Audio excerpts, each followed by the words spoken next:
Yo, what up everybody, it's your boy Alter Tech, back again with a new video. Here we have the OnePlus 16. I want to let you guys know whether or not this is a great buy in 2019. Short answer is hell yes. So number one, let's talk about the performance. I've had this phone for about 6 months now, and it performs as fast as day number one. And this phone is actually the most fastest Android device I've ever used. So when it comes to the apps right now, I do have some heavy intensive apps like Adobe Rush. And when it comes to, for example, exporting a 4K video to 1080p that's about 5 minutes long, you can get it done under 10 minutes. That's simply amazing. That's pretty much like on par with my MacBook Air. And for other intensive apps, let's see, I do have, that's pretty much it. But for this device, I'm pretty much using a lot more apps than on my Pixel 3a XL. With my Pixel 3a XL, I'm more of a minimalist. For this one, I'm more of a power user, someone who would just game and stuff. Gaming on this device is a very enjoyable experience as well. The only thing I don't like is that the speakers are bottom firing, and let's see, that's pretty much it. As for the camera, it's pretty good. Let me show you guys some photos I took yesterday. These photos were taken yesterday in daylight, and the quality is pretty freaking good. It's not the best, but it is pretty freaking good. You guys be the judge for yourselves.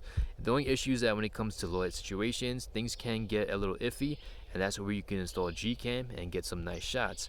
Or you can just go ahead and use Pro Mode. I did use Pro Mode yesterday for taking a photo of a campfire, and it did come out pretty freaking good. Now, you guys know I'm recording this with the Pixel 3a XL. It seems like the autofocus isn't really doing a great job as the OnePlus 6T was doing.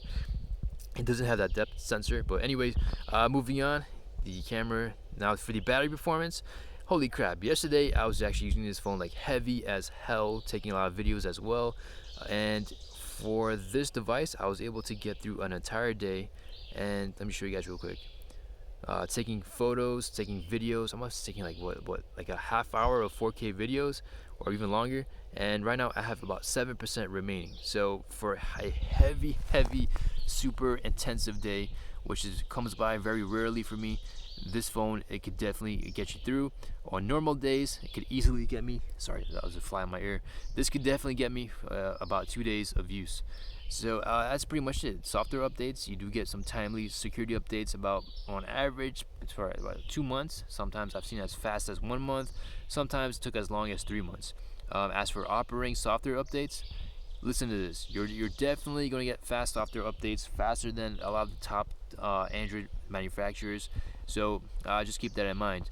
Otherwise, one great thing about this phone that I do really like is the form factor.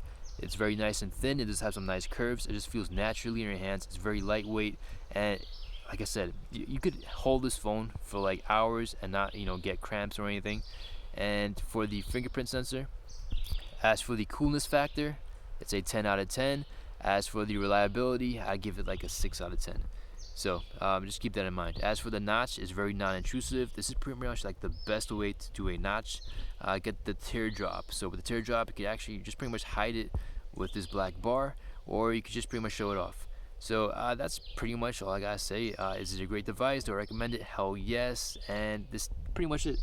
This is Alter Tech signing out. Hope you guys have a great and wonderful day. Peace.